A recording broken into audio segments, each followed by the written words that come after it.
이 시간 하나님께서 주신 말씀은 신약성경 사도행전 28장 14절에서 22절입니다. 거기서 형제들을 만나 그들의 청함을 받아 이레를 함께 머무니라. 그래서 우리는 이와 같이 로마로 가니라.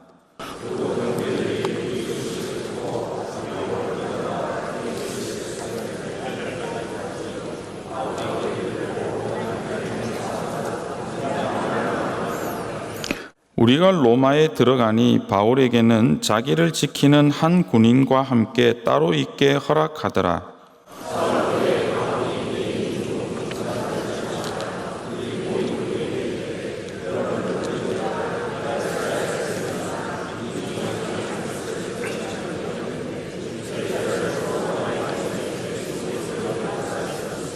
로마인은 나를 신문하여 죽일 제목이 없으므로 석방하려 하였으나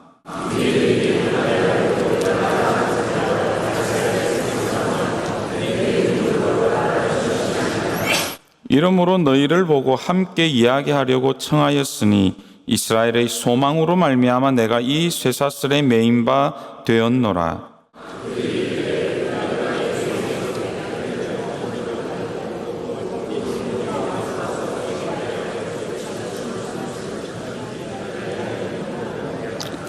이에 우리가 너의 사상이 어떠한가 듣고자 하니 이 파에 대하여는 어디서든지 반대를 받는 줄 알기 때문이라 하더라. 아멘. 바울이 이제 지중해 남쪽에 있는 이 멜리데 섬에서 구출이 되어서 시칠리아 섬을 통해서 이제 이탈리아 반도로 진입을 하게 됩니다. 아시는 대로 이탈리아 반도는 지중해를 뚫고 위에서 북쪽에서 남쪽으로 쭉 뻗어내린 반도입니다. 그 남서쪽 끝에서 로마로 향하는 직선도로가 나 있어요. 한 70km 정도의 직선도로인데 당시에서는 세계에서 가장 넓고 곧고 긴 단일도로였다 그럽니다.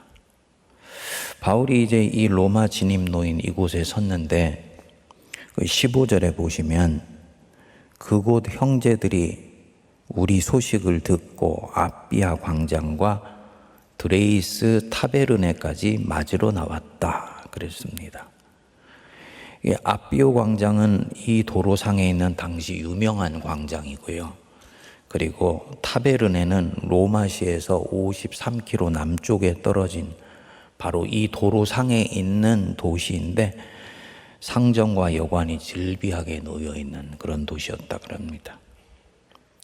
우리가 주목할 것은 바울이 로마 제국에 들어갔을 때 그곳에는 이미 형제 그리스도인들이 있었다라는 것, 그리고 이들이 마중을 나왔다는 걸. 15절 뒷부분에 보시면 바울이 그들을 보고 하나님께 감사하고 담대한 마음을 얻으니라 하고 말씀합니다. 왜 감사하고 담대한 마음을 얻게 되었을까요? 얼핏 생각해 보면 이렇게 생각할 수 있죠. 이곳에는 아직 바울이 복음을 전하지를 않았고, 그렇기 때문에 바울은 이제 본격적으로 이 로마 제국의 심장부인 로마시로 가서 황제 앞에서 복음을 전하는 것으로 로마의 선교가 시작되는 것이다 라고 생각했다. 그런데 이미 이곳에는 믿는 사람이 있는 것을 보고 감사하고 힘을 얻은 것이다, 이런 것인가? 라고 생각할 수 있습니다. 그게 아닙니다. 바울은 이미 이곳 로마 제국 한복판에 형제 그리스도인들이 있다는 것을 알고 있었습니다. 자신이 직접 교회를 세우지는 않았지만, 직접 복음을 전하지는 않았지만 로마시와 그 주변 도시들의 복음이 들어와 있고 교회가 있다는 말을 들었어요. 당연히 이때의 교회는 우리처럼 이렇게 공식적인 건물이 있는 교회가 아니고 가정에서 모이는 교회였죠. 그래서 로마에 있는 그리스도인들에게 자신의 복음을 자세히 정리하여서 서신의 형태로 보내었었습니다. 그게 로마서입니다. 로마서를 쓴 게 주후 56년에서 57년경.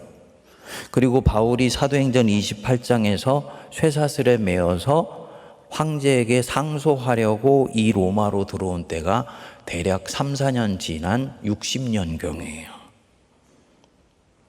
그러니까 당시 로마에는 폭군 네로가 통치를 하고 있었습니다. 이 황제는 유난히 그리스도인들에게 적대적이어서 로마의 그리스도인들이 정말 살아남아 있는지, 시들어 말라버리지는 않았는지, 교회가 핍박을 견디고 살아있는지 알 수가 없었던 거예요. 그런데 그곳에 여전히 형제들이 건재하다. 그리고 이들이 자신의 일행을 맞으러 나온 것에 대해서 너무 하나님께 감사한 것이에요. 그리고 이들의 존재로 인해서 담대한 마음을 얻는 거예요. 혈혈단신으로 지금 이 로마로 들어가는 것 아닌가라고 생각을 했는데, 나 혼자가 아니구나. 하나님이 그곳에서 여전히 일하시고 계셨고 3, 4년 전에 내 형제들에게 보냈던 그 편지는 여전히 힘이 있어서 하나님이 내 형제들 건수해 주시고 계셨구나 하는 마음에 힘을 얻는 것입니다. 지금까지 사도행전이 흘러온 큰 흐름을 여러분 한번 보시죠. 오직 성령이 너희에게 임하시면 너희가 권능을 받고 예루살렘과 유다와 사마리아와 땅끝까지 이르러 내 증인이 되리라. 이 주님의 명령이 이루어진 궤적을 쫓아온 것이 사도행전이에요. 우리는 이 궤적을 그려오면서 이 선교를 이끌어오는 주체들이 사도라고 생각하고 계속 쫓아왔어요. 그리고 이 핵심에 바울이 있습니다. 사도행전 초반부의 주인공이 예루살렘에 있었던 베드로를 중심으로 한 사도들이었다면 초반부를 갓 지나가면서 이 끝까지 이제 사도행전의 중후반부의 주인공은 바울이에요. 그리고 그 사도들의 행전을 쫓아온 것이 사도행전이라고 우리는 보고 있었던 거예요. 그런데 로마를 보니까 사정이 다른 거예요. 로마를 보니까 이곳에는 바울이 복음을 들고 들어가지도 않았고 교회를 세우지도 않았는데 복음이 들어와 있고 교회가 서 있는 거예요. 베드로가 들어와서 교회를 세웠다는 말은 있지만 그거는 풍물입니다. 역사적으로 아직 확인되어지지 않았어요. 누가 로마에 복음을 전했는지, 누가 교회를 세웠는지는 알 수 없습니다. 그런데 그곳에 형제 그리스도인들이 있고 이들이 지금 사도행전 후반부의 주인공인 바울을 맞으러 나와 있다는 것입니다. 자, 그러니까 누가가 바울을 쫓아오면서 사도행전을 계속 기술했지만 복음은 다른 곳에서 바울이나 사도들과 상관없이도 계속 번져나가고 있었던 거예요. 이게 복음의 실상입니다. 이 로마의 바울이나 사도들이 직접 교회를 세우고 가르치지 않았지만 로마의 형제들은 시들지 않았고 그들은 죽지 않았고 소멸되지 않았습니다. 그들은 생생하게 살아 있었어요. 그래서 이렇게 바울 일행을 보려고 자신들을 드러냈다는 것입니다. 무슨 뜻일까? 누가는 사도들의 행적을 쫓아가면서 선교의 궤적을 그려왔는데 사실 선교는 사도들이 하는 것이 아니다. 선교는 하나님 자신이 하신다는 거예요. 이게 핵심이에요. 하나님 자신이 온 세계를 통해서 해오셨던 거예요. 누가가 그린 사도행전의 선교 궤적은 그 중에 하나인 것입니다. 전부가 아니에요. 전체 그림은 하나님 자신이 그리시고 하나님 자신 속에서 계획 속에 진행되며 하나님 당신이 그 중에서 필요한 사람들 뽑아 세우시고 그 사람들 중에 어떤 사람들은 사도들처럼 권능이 있는 사람이고 우리가 아는 사람들이고 또 어떤 사람들은 이름도 알 수 없지만 하나님의 나라에 요긴하게 쓰임받는 핵심 돌들 중에 하나고, 천국에 가면 그들이 누군지 명확히 드러나죠. 인간 역사 속에서, 인간이 구술한 구원 역사 속에서는 드러나지 않는 경우들도 있는 것입니다. 핵심은 하나님 자신이 선교를 해오셨다. 그리고 지금 바울을 맞으러 온 로마의 형제들이 이것을 보여주고 있다는 거지요. 그리고 바울은 이를 당연하게 받아들입니다. 자신이 그곳에 최초로 복음을 들고 가는 사람이 되고 싶다. 그래서 로마로 갔는데 그곳에 이미 내가 들고 간 복음을 알고 있는 형제 자매들이 있는 걸 보고 내가 최초가 아니네. 이미 이곳에 복음이 들어와 있네 생각하고 기운이 빠지거나 김이 빠지는 이런 마음이 아니에요. 공명심이 아닌 것입니다. 바울은 아는 거예요. 하나님이 결국은 선교하신다는 거. 하나님이 결국은 선교의 주인공이시고 선교의 주체이시며 자신은 이 일에 그저 감사하게 쓰임받고 있다는 것. 여러분 인정하십니까? 하나님이요, 선교사의 어깨에 실려서 그 지역에 들어가시는 게 아니에요. 하나님은 다양한 통로를 통해서 이미 역사하시고 판을 깔아놓으시고 심지어는 선교사가 들어가서 마음껏 활동할 수 있는 모든 여건도 만드세요. 대표적인 게 우리 한국이에요. 아펜젤러와 언더우드가 1885년 5월 4일입니까? 인천항에 들어왔을 때 그때 하나님이 아펜젤러와 언더우드의 어깨에 얹히셔서 한국에 들어오신 게 아니에요. 이미 한국에는 마가복음이 번역되어서 사람들에게 읽혀지고 있었고요. 이미 소래교회라는 교회가 세워져 가지고 사람들이 예수를 믿고 있었고요. 이런 가운데서 언더우드와 아펜젤러가 들어와서 조직적이고 체계적이며 왕성하게 본격적으로 이제 선교의 꽃을 피우게 되는 것이지요. 선교사가 했던 소중한 역할들은 우리가 높여주고 받들어주고 그리고 아주 귀하게 여겨야 돼. 그럼에도 불구하고 그 선교를 하는 주체는 선교사나 그 지역에 들어가는 첫사람이 아니고 하나님 자신이다라는 것을 굳게 믿어야지 됩니다. 이럴 때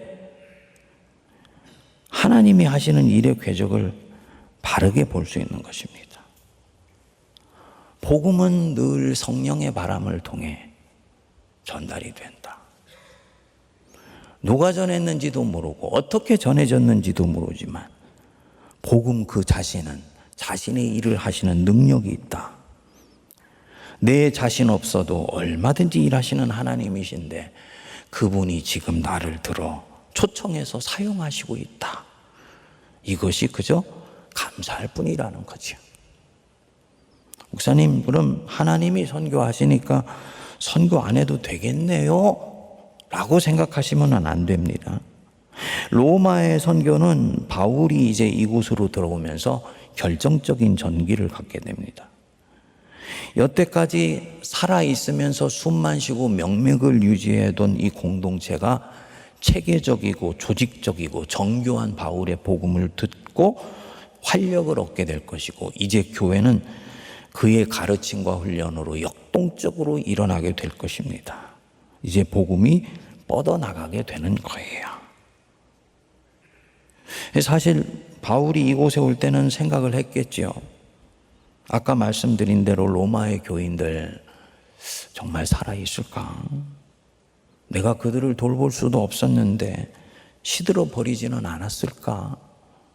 그 가혹한 로마 황제의 핍박 속에서 명맥을 유지하고 있을까?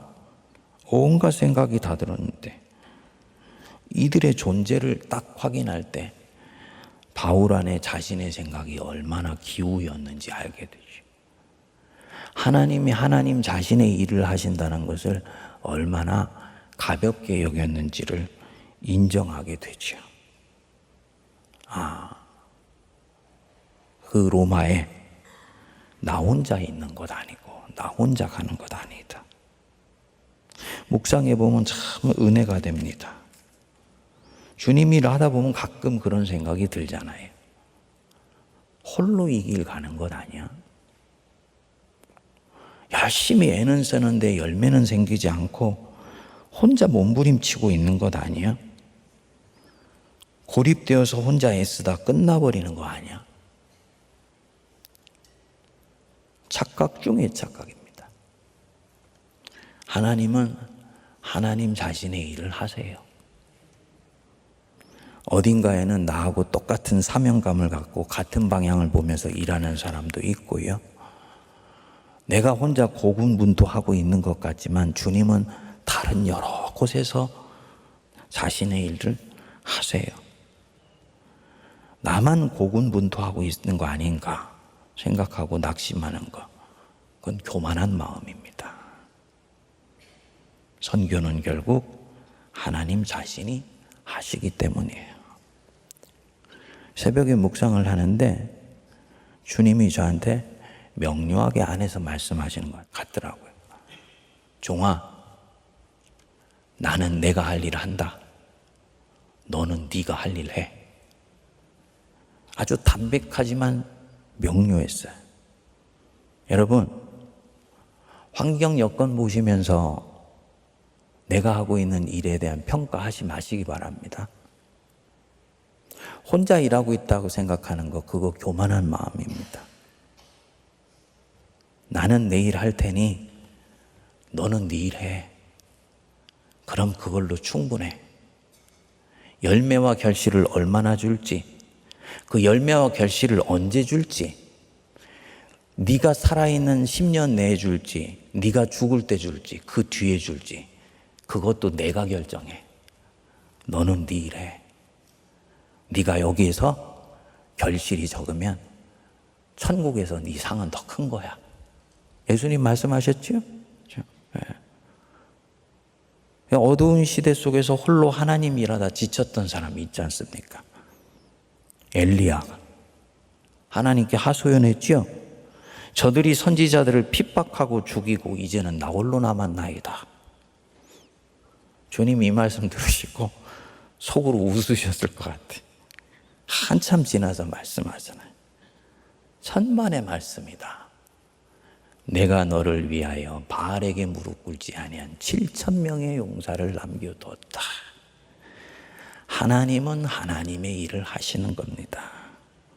여러분, 마땅히 생각할 이상의 생각을 품지 마십시다. 로마서 12장 3절 말씀했잖아요. 내게 주신 은혜로 말미암아 너희 중 각 사람에게 말하노니 마땅히 생각할 그 이상의 생각 품지 말아라. 너 피조물이라는 거 인정해야 돼. 피조물이기 때문에 피조물로서 생각하고 처신하고 행동해라. 마땅히 생각할 이상의 생각 품지 마. 이거 행동했을 때 뭐가 남지? 열매가 얼마나 있을까? 왜 행동했는데 결실이 거둬지지 않지? 이거는 네가 생각할 이상의 분량의 생각이야. 그것은 창조주가 할 생각을 네가 지금 하고 있을지도 몰라. 마땅히 생각할 이상의 생각을 품지 말고 하나님께서 각 사람에게 나눠주신 믿음의 분량대로 지혜롭게 생각해라. 잘 묵상하시면서 내 인생에 로마에 내가 들어가 있다. 그곳에서 나를 맞을 내 형제들이 있다. 믿으시고 기쁨과 감사함으로 사명 감당하는 우리 모두가 되길 바랍니다. 기도하겠습니다. 우리 안에 착한 일을 시작하신 이가 우리 주 예수 그리스도의 날까지 이루실 줄 믿습니다. 오직 성령이 너희에게 임하시면 너희는 권능을 받고 예루살렘과 유다와 사마리아와 땅끝까지 이르러 내 증인 되리라 말씀하셨습니다. 증인된 우리는 우리가 주체요, 우리가 주인공이요, 우리가 선교한다 생각하나 하나님은 우리를 세우셔서 일하시고 하나님은 하나님 자신의 일을 우리가 보건 보지 않건 우리가 낙심하건 용기를 얻건 신실하게 이어져 행하시는 분이심을 우리가 먼저 보게 하여 주시옵소서. 그 자리에 초대받은 것으로 감사하게 하여 주시고 하나님은 하나님의 일을 하며 우리는 주께서 맡기신 그 일에 신실하게 순종하는 담백하고 겸손한 믿음 갖게 하여 주시옵소서. 행여나 세상이 어둡고 이 문명의 미래가 확신되지 않는다 하여 마음에 주눅들거나 낙심하지 않게 하시고 결국 주님 승리하심을 믿어 확신하며 오늘도 묵묵히 주 앞에 순종하며 기쁨으로 살아가는 우리 모든 거룩한 주의 백성들 되게 하옵소서. 오늘부터 시작되는 부흥의 역사시고 강사 목사님의 그 입술 속에 에스라의 아버지 하나님 학사의 혀와 바울과 같은 담대한 심령과 아버지 하나님 솔로몬의 지혜로 충만하게 하셔서 우리 공동체 주시는 합당한 말씀 선포하게 하시고 그 말씀 받아 저희는 새롭게 되어 세상을 이기는 믿음으로 무장하는 새로운 전기가 만들어지게 하여 주시옵소서. 이제는 우리 주 예수 그리스도의 크신 은혜와 하나님 아버지의 무한하신 사랑하심과 성령님의 위로교통 감동 감화 역사하심이 그곳에 있는 형제들을 보고 하나님께 감사하며 담대한 마음을 얻었다. 바울의 이 심령이 우리 심령이 되어 홀로 가는 길을 아니요 주님께서 세워주신 자들과 함께 가며 주님은 주님의 일을 하심을 믿어 확신하며 묵묵히 내게 감당된 일을 기쁨으로 감당하며 걸어가는 모든 거룩한 주의 백성들과 피로 값을 주고 사신 우리 세문안교회와 한국교회와 이 나라 이 민족과 온 열방 위에 이제로부터 영원토록 함께하옵시기를 간절히 축원하옵나이다. 아멘.